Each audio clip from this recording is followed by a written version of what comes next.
In short video, I want to share with you about how to create points from blocks.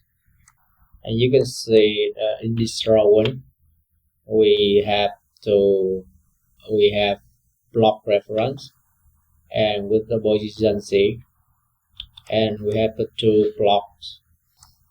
And click VT tool and click create and label and choose points from blocks. In the form sound dialog, and we click the create new group and click the create new group with name group A and select the style cover boy and select style label cover boy with elevation only.